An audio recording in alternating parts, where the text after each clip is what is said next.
Welcome back to Unplug with Mel. I'm your host, Mel Mosier. Last week's episode, we got to dive right into a special story from Justin Dorsey.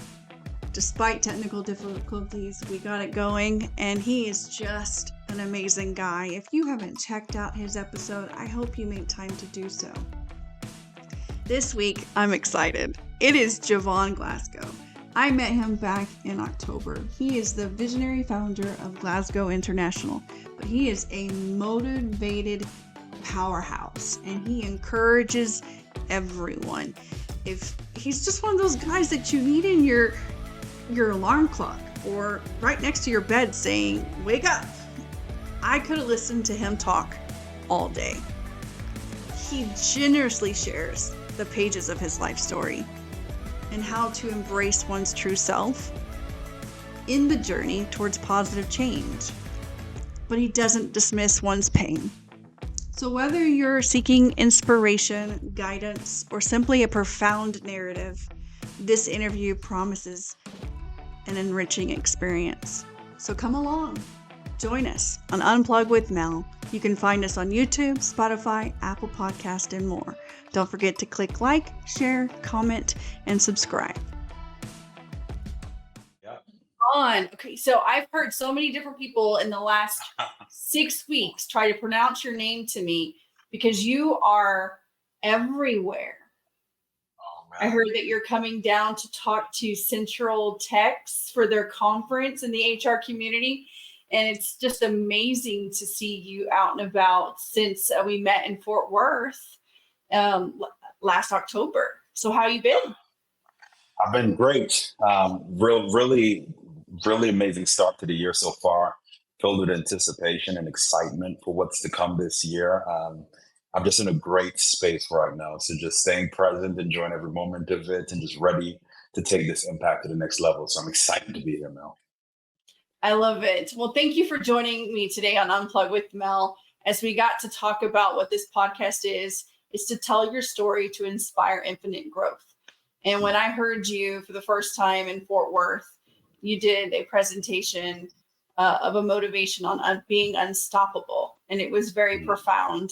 And it got my mind spinning on how to receive things for your life through your story that you got to share bits and pieces of it. So we met because of SHRM, and you are a motivated speaker, a motivational speaker.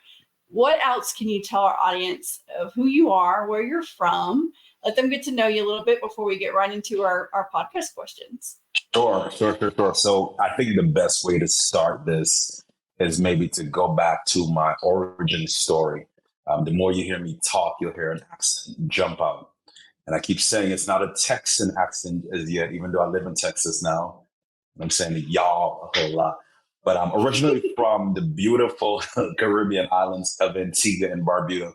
Most people would not even know where Antigua and Barbuda is. And if we pull out a map, it would look like if somebody dropped a pen by mistake and it just made a little dot. But very small island, but I've always said it's a small island that's filled with people who have big hearts. And so grew up very humble beginnings, of course. I have a younger sister, mom and dad. Were married for a countless amount of years. So grew up in a really strong family where we had some core values that really drove what we looked like as a family unit. And I think really set the tone for the man that I am today. So a family built on faith, love, service, all of these concepts were ingrained in me from such a young age. It's interesting now, I remember my parents arguing. And they won't argue necessarily for what I think parents should argue for. But I remember the argument being about the fact that my father bought a washing machine and a dryer for a single mom who had no money. So just to give you some idea of the extent of who my dad was, and my mom obviously trying to keep him as balanced as possible so he didn't give away all of our resources. But that environment, I think, really set the tone for my belief system. And so interesting story, and a little bit more about my island. I always like to share this. My island, fun fact, is known for one of the only islands to have 365 beaches. So Wow. we always kind of, yes, we boast on that. And it's like a beach for every day of the year. But Mel, don't tell anybody I said this. I've never seen 365 beaches, but I just keep going with it. But a lot of beaches, of course. Yeah, really, really, really beautiful. And so island life, whatever you see on TV, or if you've been on a vacation in the Caribbean, that's really how we live. Super laid back. We're working from 9 a.m. to 4 p.m. Stress is not even a thing that's in the island dictionary. And so just an amazing upbringing, one that I'm super grateful for. And I know to some degree has really built the substance of who I am. And so about my 18th birthday, my parents came up with this very elaborate and what they thought would be a strategic plan to send me to the best place to send a young man who was struggling with puberty and identity to college. They sent me to South Beach, Miami, Florida for school. Oh my goodness. Ay, ay, ay. Way to go, parents. Oh my gosh, let me tell you. Uh, and so went to school for aeronautical engineering. Very interesting background. That's what my degree is in. I had a passion for planes because my mom was in the airline industry for over 27 years. And so a lot of what I loved about planes just really stemmed from her taking me to work and being around the pilots. And still to this day, fun fact that nobody knows about me. I've never said this on an interview. Oh my gosh. Confession out here. I sleep with white noise. Okay. I'm a 36-year-old man and I sleep with white noise. And the white noise is an airplane, right? When I tell you, Mel, rent, like I am in a whole different zone. My wife jokes around that if somebody ever comes in the house, they'll probably take the whole family in the house and I'll still be sleeping on the bed. But really just love planes and obviously went to school for aeronautical engineering. This is where my life took a turn. About my junior year, my father, who to this day is still my hero, came down with a very rare form of this thing called cancer. At the time, I didn't really know what cancer was. I heard it maybe through commercials, but it's just interesting that in life, you never really give attention to something until it comes knocking on your door. And then this thing that was once a distant thought now becomes something that alters your destiny. Mm. And about 9 months after his diagnosis, which I could be honest, I did not take that seriously, not because I diminished the story or even the impact of cancer. I was ignorant at the time. I wasn't as knowledgeable as I needed to be, but because my father was my superhero. Mhm. And so in my eyes, there is nothing that my father could not defeat, much less sickness in his body. I think if you had an opportunity to meet my father, so I'm fast forwarding the story because he lost his battle to cancer, then Jovan Glasgow would make a lot more sense because I'm him, he is me, right? Passionate, full of life, inspirational, uplifting, willing to serve others at the cost of himself, which in my eyes is the definition of service. All of the things that I think were really, really ingrained in me and the thing that I saw in my father in that moment was challenged because I now lost something that was such a huge part of my life. That crisis is the thing that changed the entire trajectory of my life. Mm. I thank you for sharing that. I mean, some people can give it all in, and some people, don't want to put all that out there. So I thank you for your vulnerability in there. But I can see how, and this is why I encourage people to tell their story. But because of loss or success or whatever in life, it creates who we turn into be. Mm. And you definitely, when I met you, had this zeal for life that is contagious. So I can see what blessing you are for your father. And I'm a cancer survivor. And so that speaks to me, Wow. fighting for it, as well as a single mom. So your parents were fighting over someone like me. And Wow. it's just amazing how we all connect in this. So obviously, even though you're an island guy and, stress doesn't, come that, difficult to do stuff.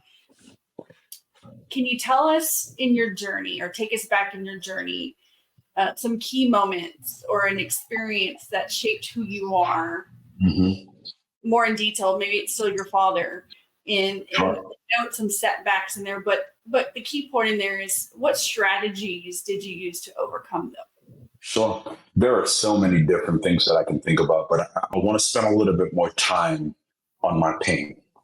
The reason being because I'm on the side of my pain where the pain has matured to its true purpose of giving me purpose. Oftentimes, we look at adversity, loss, pain, these things that have happened to us as these tragedies, and yes, they are. But I've learned that tragedy and triumph starts with the same two first letters. And really, when we think about what it becomes, it's really how we respond to that situation. When my father died, my faith died, my belief died, my zeal wasn't necessarily there initially. But I realized, and this is probably deep, I don't think there's such a thing as too deep, but I'll just go there. I know now, today, at this moment, sitting here with you and sharing my story, so my father had to die for so many of the people to live. And let me break that down a bit for you. My pursuit was really on something that was conventional and traditional, is developing a skill set and a job and doing the things, even though that's necessary to provide a life for myself and my family and hopefully be able to create a legacy.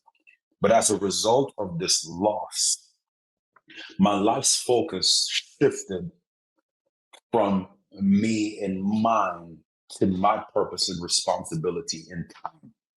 And I realized that my true calling, my higher calling, was to use my pain to help so many of the people who get stuck in the story and the narrative of what has happened, instead of embracing the story, regardless of how it looks, and turning that story into an opportunity to create his story or her story. I share this with you because, was it easy? Absolutely not. It was one of the hardest things that I've ever had to go through in my life. But one of the things I realized is that for us to get to purpose and a level of success, we must have resilience, but there's no resilience without resistance. And this is a conversation that we don't lean into a lot. There is a difference between connection and conviction. You see, I was connected to the idea of being a pilot because of the experiences around me. But I was convicted by using my life to help others because of the loss that I had endured. One of my principles that I don't think it was a principle at that time. It was more maybe this intrinsic capacity that I had yet to really put a voice or really a finger on. Was I remember moments at my father's funeral, and nobody talked about the car he drove, the type of clothes he wore, the things. My father was a man who liked to take care of himself. Nobody talked about that. Every single person who had the opportunity to say anything, they just spoke about one thing, and it was the impact that he made in their lives. And here we were as this family sitting in this moment, hearing stories, the ripple effect of his yes, the ripple effect of his commitment, the ripple effect of his heart for service, and what it did in the lives of others. And I think even at that young age, it made sense to me that the only thing that matters in life is impact. And the way that I impact is by using my gift and ability and my story to help others to be able to get to their next. That is the core reason and purpose. And I'll share some strategies in a minute that changed my entire life. And it's interesting for me, it started out as just wanting to make an impact. But as I really embraced and leaned into that, that became a lot more clear as I went through the rest of my life and I started to go into my profession and things to figure out, what does impact look like for Jovan, right? And so that's really the foundational piece. Maybe I'll share a few strategies that in that situation really helped me. Number one, I had to be transparent with myself. I share a concept that says transparency is the epitome of transformation. You know when you're ready to grow for real, when you're willing and ready to be transparent with yourself. And yes, I had to have that transparent moment that, my father is no longer here and it hurts. And it is a gap that I'll have to live the rest of my life with. But I do have control over what I choose to fill that gap. Initially, I use alcohol. Initially, I use Mary Jane. Let's use that for the sake of context. Initially, I used all of these things to try to fill this hole. But no matter what I tried to use to fill this hole, nothing ever fit. Because oftentimes that gap is really an opportunity to become. And so, number one, I had to be transparent with where I was, but I also had to start on this journey of discovering who I was. So after transparency, I had to really begin to look at my self-identity. And I had to believe things that I did not see yet now. I had to believe that this will not end me. I had to believe that the greatest thing that I can do for my father is to make sure he has a return on his investment and sacrificing. I had to tell myself before I could see it that I can use this pain for purpose, that I can still become, that I can still create. I did not see it, but I started to say it. Here's an interesting point, because after the death of my father, I'd make these motivational videos online, and you would have people leaving comments, man, this story is so resilient, it's so powerful. I thank you so much for it. Let me tell you the truth. I was really talking to myself. There was just a camera there spying on me. True. I get that as a podcaster. And when I wrote these questions out for my guest, because I wanted to learn from them. Yes. Because I have trouble telling my story. Yes. And, so when you have trouble telling your own story, you go after it for others. Yes. So that you can figure out, okay, so I'm supposed to learn a lesson for what I'm going through in this season. And I had a boss once tell me, if we believe in you, if we see something in you, trust in that, regardless if you believe in yourself. Because we see you on the outside while you're fighting on your inside. Like our world's worst critic, and it took me a minute to go, so just have faith in other people seeing That's so good. That's so good. While you're in doubt of yourself, and then all of a sudden confidence kicks back in. And you're like, okay, I'm not an imposter. I'm not a phony. I did go through this. This is my story. No matter how ridiculous it sounds. And I learned this from it. And the way I learned that lesson in my story is different how you learned your lessons in your stories. And it's not about comparison. It's about teaching. It's just teaching. 100%. 100%. And I thank my boss for that, because that changed my career trajectory. Right. So profound. The analogy that I use is like when somebody tells you, hey, you got something on your face. And sometimes we get so embarrassed, like, where? Well, the reason you didn't see it is because you can't see yourself. Yeah. Right. And so oftentimes on the journey of discovering who you are, you have to trust yourself to understand how you're defined by the people in proximity to you. Now, this goes deeper. That's why you got to be careful of who you keep in proximity to you. Yes, because you want people around you who can see you accurately, so they don't define you through their broken lens. That's the story for another day. Woo! Come on now. I feel it. And someone going into her 40s, her whole 20s was a loss in a way of who I had in my circle. They didn't slip me into my 30s. They were trying to hold me into who they wanted Mel to be. Yes, because that's where the job description lies. Yeah. Do you know most people won't want you to change because they'll be out of a job? The job is to be the venting friend and all of these different things. So if you change and you transform, now they have to rediscover how they fit into your life. That's good. Exactly. Ooh. In reflecting in your journey, I can feel a connection in that, because I lost my father too, almost over 5 years ago. Not towards cancer, but he was fighting his own war, and he didn't win. He didn't win the battle.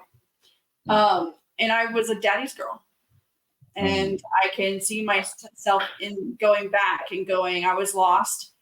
I didn't know who I was without my dad. I remember picking up the phone and still calling his phone just to hear his voicemail for months. Wow. Because I used to talk to him all the time. And he was a truck driver. So we didn't get a lot of face-to-face time, but we were on the phone. And so it took me a moment, that habit of when things happened in my life, let me call my dad, and he's no longer there. So I can see how losing part of your whole world in that moment set you into this rediscovery of who you are in reflecting on your journey. It's not always the hard, painful stuff. It's For sure. good stuff comes out of there. Is there a particular memorable victory or success that stands out there for you that you would like to share with the audience? Man, how much time we got? So one of the things that I would remember, I've had the opportunity and the honor to speak on stages like all over the nation and internationally. And all of these moments are so powerful for me. Being able to, whether it's 60 minutes or entire day, work with a group of folks and see those ahas, see that revelation, have these personal connections after the fact. But nothing trumps the moment my mom asked me to walk her organization's, her leadership team through a 6-week leadership training that I had. The reason this was so significant to me, number one, that's my mom. Number two, a lot of these folks who are on the call from a leadership capacity were also developed by my father. So here you have years later where the son is the one who is teaching these concepts and these ideas around leadership and seeing them take notes and light up and have these ahas. Seeing my mom take notes from her son. Man, I got off that call every week. We would have that leadership call and I could run through a wall. And it really just, I guess, confirmed in me, because I believe that it's easy for the audience, once you're effective, you're authentic, you have something of value, and you do what you do at a high level, like they're gonna be engaged. It's a different thing when it's your family, when it's the people closest to you who trust your character and your work ethic behind the scenes enough to be willing to learn from you. There's a premise that says those who are closest to the light are usually blinded by it. And what that speaks to is that the people closest to us are usually the last people to actually see our value. I just helped somebody just so they stop stressing to get people close to you to see you. But that is definitely a victory that I would say really just reinforced to me the importance and magnitude of this mission, but also to the fact that you just never know how far your response, your yes, will take you. For those that are listening today, what would you tell them if they're struggling in pursuing their passions, or maybe they know they're meant to create a better legacy, but they're letting all the junk of their narrative keep them where they are? What would you tell them today? 100%. The first thing I would say is that I believe most people struggle to make the decision to fully commit because of the fear of criticism, the fear of the unknown, the fear of poverty or loss, all of these fears that keep us paralyzed from discovering what we can become and what we can achieve by simply giving our yes. And the truth is, the fear is hard. Overcoming that fear is hard for most people. But I want people to understand something, first of all. There are only two types of hard. There's not a hard and an easy. Because oftentimes we think about it as that's hard, but this is easier. There are two types of hard. There's the hard that you choose, or the hard that life will choose for you. And you get to choose which one of those hards you really want to deal with. I always say that if you don't chase your dreams will turn into nightmares and haunt you, right? Haunt you with regret, frustration, all of these different aspects. So there comes a time where a decision has to be made. Will I continue to conform to these preconceived notions of failure, or will I lean into what I feel intrinsically and exercise some faith? Because when I ask myself, what if, it's not a what if it fails, but what happens when it works, what happens when it succeeds. And here's the thing, it will never be what you expect it to look like. That's important to understand. Mm-hmm. We define failure as something not turning out the way we expected it to turn out. Well, we've all failed and we're all still failing. I don't know one thing that I've ever done that I said is going to look exactly like this, and that's exactly how it looks. Yeah. So failure, in my definition, has nothing to do with outcome, but it's lack of input. Mm. Very important. Because the concept here is that if I'm not doing anything, I'm already failing. Because the lack of input says I don't even know what can happen if I leaned into this thing. So that's really the first group, are the folks who are paralyzed by the fear of, because it's going to be hard. But there are two types of hard. The hard that you choose, or the hard that life chooses for you. You get to choose which hard you want to go through. You want to go through the hard of existing and settling and being internally frustrated, or the heart of stepping into something that is just going to challenge you to grow. I have never met a person who had anything negative to say about having to grow. But I've met a lot of people who can't say anything positively because they're not growing. So that's the first thing. If I went a little bit deeper, you got to be careful what you define as normal in your life. You know what's interesting? A person who views, so interesting, whether it's an entrepreneur, whatever your goal is, whether, I want to really grow in the confines of an organization that aligns with my value system, that allows me the opportunity to grow and to be creative and innovative, and I get to work with other people in a collaborative space towards this mission. Beautiful. I love that. I don't choose entrepreneurship necessarily by frustration. I chose entrepreneurship by calling. But my natural proclivity is to work within the confines of a team and a structure and fire people's souls up towards one mission. So there's entrepreneur. Regardless of what route you choose to take, you must understand that most of us stay stuck in what we consider to be normal. Let me explain. If all you've known all your life is entrepreneurship, and somebody said to you at the age of 30, hey, I really think, or you begin to feel like your calling is to work inside of an organization in a structure, it would freak you out. Wait, I need to go into this, respond to this, show up at this time. It would freak you out. Interesting enough, on the inverse, if you work inside of a job all your life and now you felt the opportunity to go create something that is uniquely aligned with your skill, gift, talent, and ability in a marketplace that you can connect with and create some kind of entrepreneurial venture, then that could freak you out too, because the issue we have is what we embrace as our normal. A person who views poverty as their norm will never become wealthy. Not because they can't, but because they won't. They will sabotage any opportunity they have to do so. A person who sees dysfunction as their norm will always sabotage their peace, because peace drives you crazy. Even if your norm is to believe that you're a problem solver, you'll create problems even when there's none, just to find some sense of purpose. So the discovery of stepping into that is to ask yourself, have I embraced something in my life as normal that's actually limiting my ability to step into something that is only unknown to me because I haven't necessarily explored it? So I think those principles are important. There's a few other things that I can share around just making that move. And I think the third one, if I was to give you a third, like 3 big things, like the Jovan principles, if that makes sense.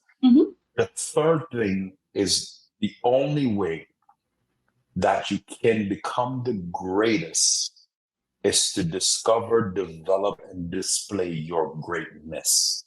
Okay? What I'm touching on here is understanding the power of authenticity.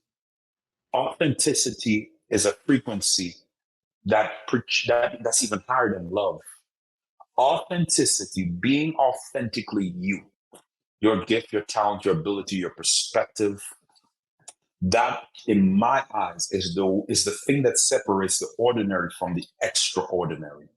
And the thing we got to be careful of is that we kind of conform to a culture that says you need to fit into this way, this perception, in order to be X. Now, the issue you got with that is that in order to get to that level of success, you have to be consistent and persistent. You cannot be consistent or persistent being something else. Mhm. You can only No, be consistent being you. I think if I divulged anything about my journey, my life turned on its head at 33. Being diagnosed with cancer. And then my marriage fell apart.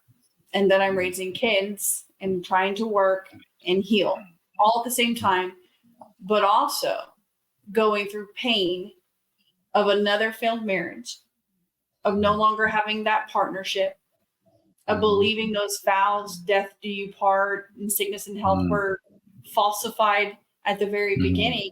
And you know how people can judge? It happens. People are like, well, why did you marry him? Why did you have kids with him? This wasn't written. This was on the scorecard of how it's going to go down. You can't the future. Right. We courted, we fell in love, we got married, we had children. It is what it is. But here now, and at 33, I decided, by 34, when I went through remission, I got out of my hometown. I got away from everything that I ever knew, which was scary. Wow. But I knew in order to grow, I needed to move. I needed to get away from everything I ever knew and find out who I was without that typical support system that always kind of brought me more shame than allowing me to figure it out and fail or figure it out and succeed. Wow. That mentality, oh, that's just Mel. Wow. That's just the way it is here in this hometown. And I'm like, no, I remember being that little girl who used to write in her diary that I was going to be somebody. That I was going to be more than, not less than. Yeah. What that was in that 10-year-old, 11-year-old girl's mindset, I don't remember that. I didn't say I was going to be president. There was a brief time I wanted to be Reba McEntire. But I don't have the pipe for that. But I knew if I did hard work, if I did invest in myself, a purpose would reveal itself. A passion would come out. And I met you in Fort Worth, and I was already launching this podcast that weekend. I had 6 guests, but I was a ball of nerves. I never wanted my face on the camera. Yeah. I didn't mind my voice. I could articulate. And when you asked for a volunteer and I raised my hand first, I never would do that. Yeah. That's not the old Mel. The new Mel's like, let's try this guy out. Let's see what he has to say. Let's go. To be, and you did this part about receiving. And I'll share this for the audience, even though you can't really see me unless you're watching it on YouTube.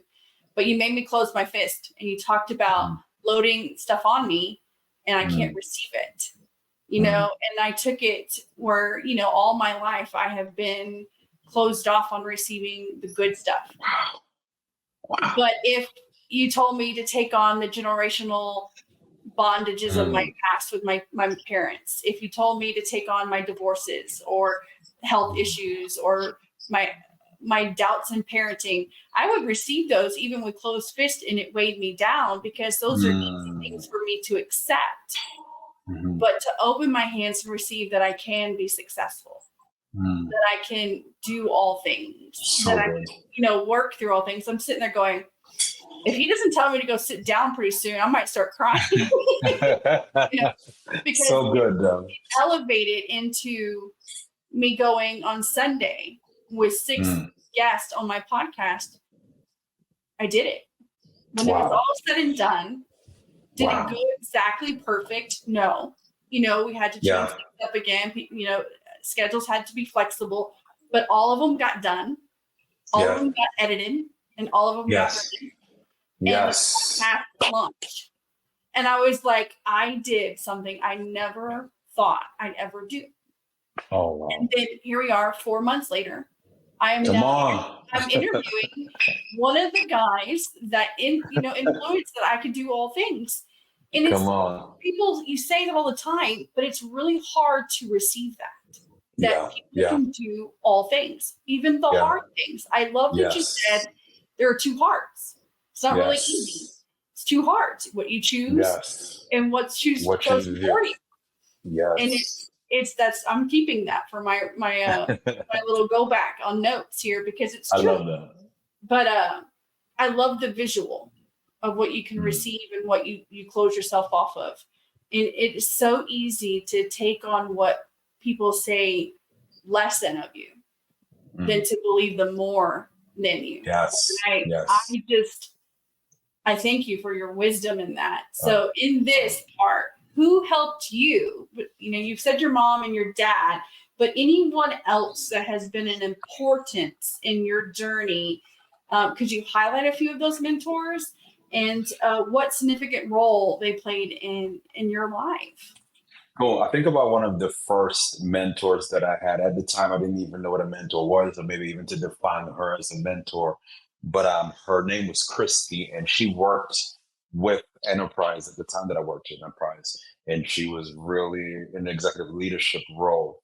And my interactions with her were always super positive. But what I remembered first are the things that we didn't talk about, but me watching her move in her element. That's the first thing that really stood out to me. She was passionate and compassionate, right? And I've never seen somebody have that level of equanimity in a leadership capacity to really get their job done, but to do it with a smile. I think she was Southern too, so it might be a Southern thing at the time.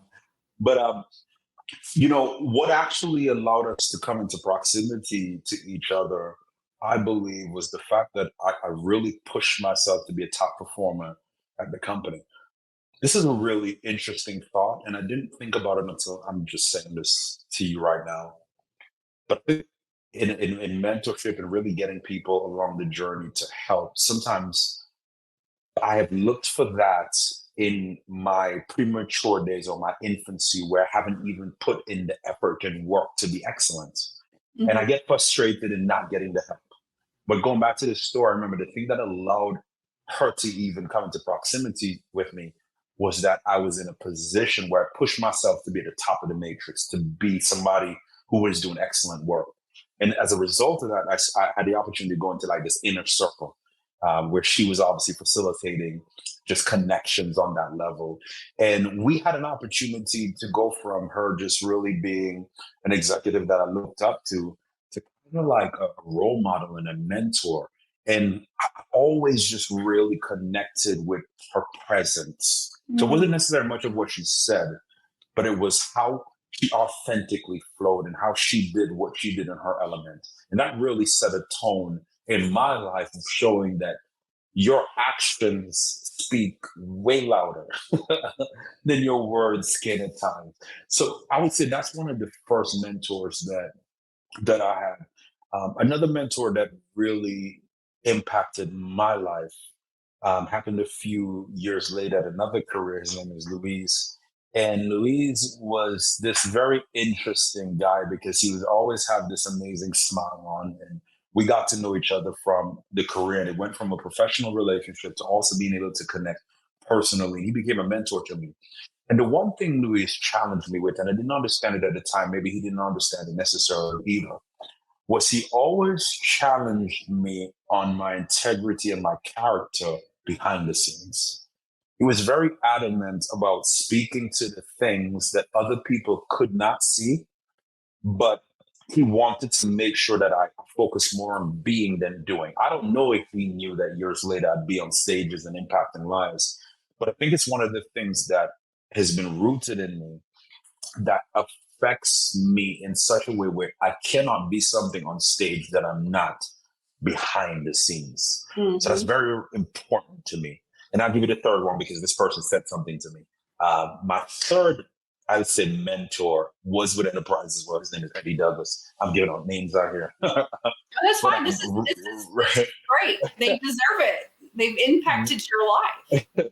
Absolutely. So Eddie and I first would butt heads because he would keep nagging at me in my eyes and pushing me. And it was so annoying to me because I would be number one and everybody else would celebrate me, but he would criticize me. And it really bothered me, man. I'm like, dude, I'm doing everything I can. I'm number one. Go mess with people who are number 5 or 6 or 7. Go mess with those people. But he kept nagging me. And I remember one day I was having a conversation. And whenever I'd interact with him, it just feel like he keeps pushing me. But what I realized through this conversation that is like, Jovan, I'm not pushing you, I'm pulling you. I'm pulling something outside of you that I see in you. It's this level of extraordinary and greatness. And what I don't want you to ever do is to get complacent, to focus on what is happening around you instead of what is happening inside of you. I don't want you to focus on being number one by way of competition, but not number one in your life because you're executing from your true capacity. And the relationship started off rocky, but I would say to this day, I still see his face. And I still have those moments where I'm reminded that being first place in the turtle race ain't first place, right? And it's getting to the point where it's you versus you and really challenging yourself to execute at your capacity. So that's been really, really some mentors I can think about. And I have so many other people I've learned from. But yeah. Oh, I know.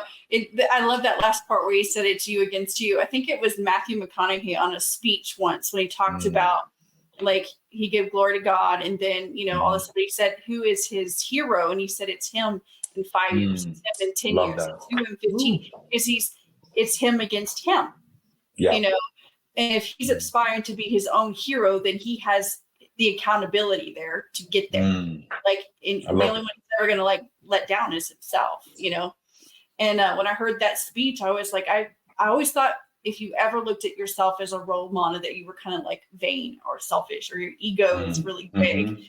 But what he meant is that if you're not challenging you or you're not surrounded by people who are challenging you, only around yes men, then you're never going to go to the next level. You're going to just coast. So good. And I was just like, okay, I don't want to coast. I want to continue to go to the next level. So, yes. And then, that's so good. So I love that we surround ourselves with those who not just give us, you're doing a real good job, but I can see why, what did you say? It was like those that pull you, but it was like criticizing you after a win. I'm like, why are you picking on me? I can see why it's the wrong way in that. And I've experienced that myself. But we're now going to have some fun. You ready? Let's do it. What do you do to unwind and recharge and unplug? You are giving out so much advice and wisdom, motivation. You've got to check in with yourself, don't you? Yes, absolutely. It is something that I learned harshly later on in my career.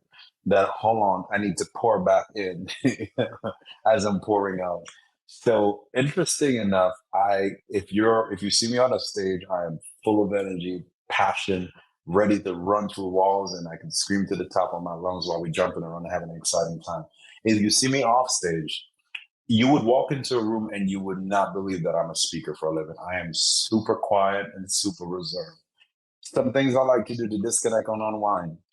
I like a cabin with some jazz music, a glass of red wine, a fireplace, and I am good. My soul is fed on that level. Other than that, if I could golf 8 days a week, Mel, I would golf 8 days a week. I was talking to my family just before the last Christmas holiday, and everybody's going around, hey, what kind of gift would you like? I said, guys, 3 words, and then a long word. PGA Superstore. You don't have to think about it. Don't stress it. Just go there and buy me something. If it's golf related, yes. Are And you so here's the so let me explain. So let me explain. So golf, based on how long I've been playing, I've been told that I'm doing exceptionally well. So from a score perspective, I shoot in the 80s, and I've been playing for less than a year. Okay. So that's a pretty good thing. But that's me. I get involved in something, and I'm watching videos. I'm at the range. I'm immersed in it completely. And I played a sport called cricket growing up in the islands. So I think a lot of the mechanics transferred, even the golf is a whole other animal. The thing I love about golf is that I am not good at it. And I have this thing that I love to do things that I'm not good at. Mhm. It just keeps me, I don't know, pushing. Golf is like life, keeps me super humble at the end of the day as well. And just remembering, like, you never arrive. No matter what you do, you never arrive. So those are really 2 things I enjoy to just kind of disconnect and unwind for sure. I take it that golf humbles you because you're not good at it. 100%. But I'd still go every single day. It's just like one of those things that I don't know why. I get out there and I'm so excited, and halfway into it, I'm like, why do I keep doing this to myself? I'll be back tomorrow. I love but those are the things, and you've only been doing it for a year, so I love that even now you're still taking on new risk and new hobbies so you can unplug and recharge. That's what we have to do. 100%. The only 2 things I will not do is I will not jump out of a plane, and I will not go scuba diving. Those are the only 2 things. Oh, well, then there's a vast of things that you can still do with those limitations. So if you realize, I want to keep my hobbies to the land. That's Yeah. pretty much it. I would jump out of a plane and I would go scuba diving. Ooh. Mel, I'm going to buy a GoPro and I'll give it to you, and I'll enjoy the experience vicariously through you. No way. I think I have that Tim McGraw song, Live Like You Were Dying. And I think it's just the perspective that I have since I faced that, and I'm like, if I make sure it's a good plane, make sure I have a good instructor, and see the world coming down, I think that would be a once in a lifetime experience. But what I will not do is I have an aversion to bridges over water. So wait, come on now. Let's talk about this. So you jump out of a plane, a perfectly good plane with another human being strapped to you. Yep.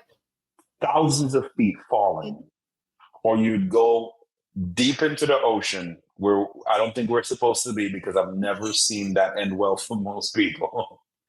But going over a bridge is, we got to have so I've done it. I've done it, driving. I've gone over like the Lake Charles Bridge and stuff like that. Right. And I don't know. I just stopped breathing. I just have that final destination feeling that the bridge is going to crumble. Yeah. That movie down was my horrible. car goes. And I guess I've watched too many movies that the car gets submerged and you can't get out. And I think that's like the worst.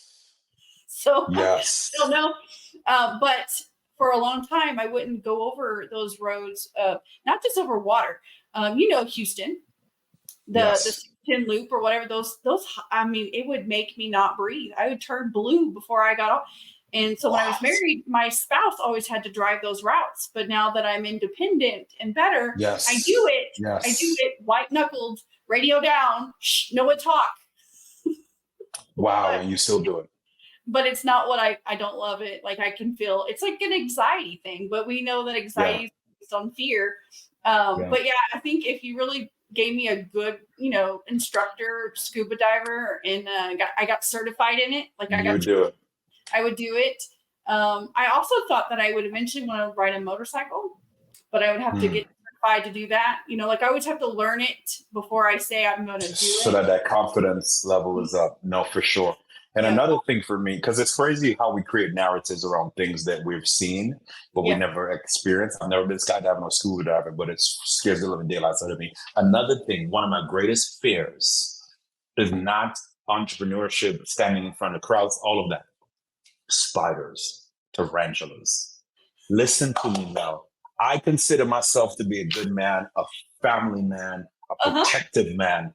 If my family ever calls me screaming, saying, Daddy, there is a tarantula in the house, they are on their own. Judge me if you want to. It's okay. I'm totally fine with being judged. I'm They're always on their amazed own. at that. I'm not afraid of spiders and stuff or snakes. Oh my I gosh. used to have a pet snake. I And can so do people snakes. people are like, what? I'm like, look, if they're non-poisonous, I'm fine. If they're good Same. grass snakes or whatever, I'm a Southern girl and, chicken, whatever. But if they're poisonous, I know them and I'm not going to mess with them. For a while after I got stung by a bee, I would not go around any bees, period. Like those things hurt, but spiders, I just smush. I'm not afraid of them. My kids will freak out, but I don't. But you want to know one sport that I do to punish myself? I'm horrible at it, but my dad and my brothers were excellent in. Tell me. Bowling. My dad could have been pro. My brothers could have been pro. Me, wow. 40, 50. Where's the little things to protect the gutter? Yep. I still play it with my kids and stuff, but I am awful. But I love it. I love the sound of a bowling alley. I love the friendships you make, the teams, but I would have a handicap of like 100. I love that. I had one of the most embarrassing experiences in my life the first time I went bowling, because I'm not from the United States. So the first time we went were freshmen in college, and the entire freshman class is there. And I didn't know that you technically can't step on the actual alley when you're throwing the ball because it's slippery.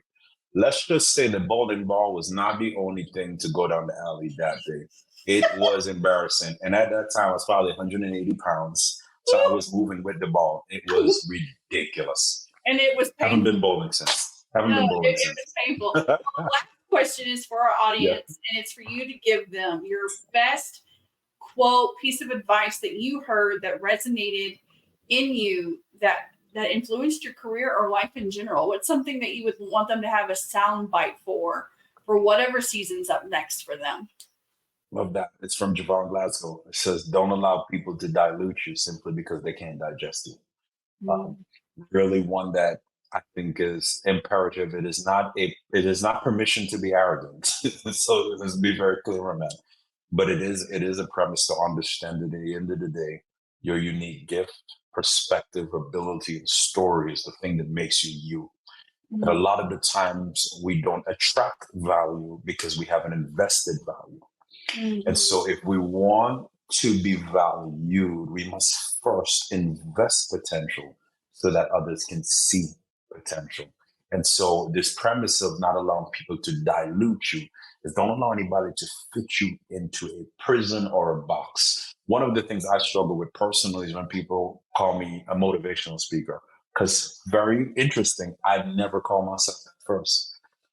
I've yet to be able to put what I do into a category because I'm not a motivational speaker. I think, if anything, I'm an influence of change. I just have the ability to motivate through my words and my ability to convey. The reason I share that, not because I'm not grateful for it, but if we're not careful and I start believing that what I am is a motivational speaker, that I don't stretch myself into becoming who I really have the capacity to become. So getting put into a prison is not the problem. The problem starts when you begin to decorate your prison. Decorate yourself. So don't allow people to dilute you simply because they can't digest you. Break out of the barriers that individuals try to put you in based on their perspective and past experiences of what you can become. I remember you saying that in that Fort Worth one. I wrote that down. I think for a lot of my years, that's what I was doing. I was letting people dilate who I was. And that's not fair of them, but it wasn't fair of me to not advocate for myself either. You've got to fight for who you know you are too.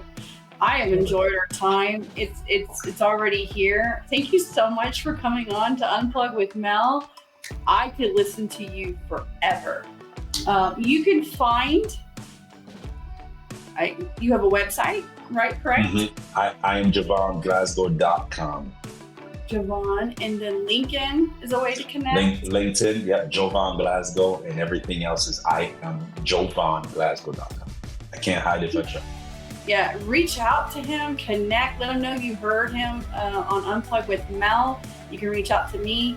This is to tell your story to inspire infinite growth. So thank you so much. This is incredible. I love getting to know you. I knew you had a story. It's amazing in the 6 degrees of separations, or just even getting out there to network, how it creates your net worth. And that's Bruce Waller. And I just appreciate you so much. I hope you have a great rest of the day. Thank you so much for having me. Yes, Unplug.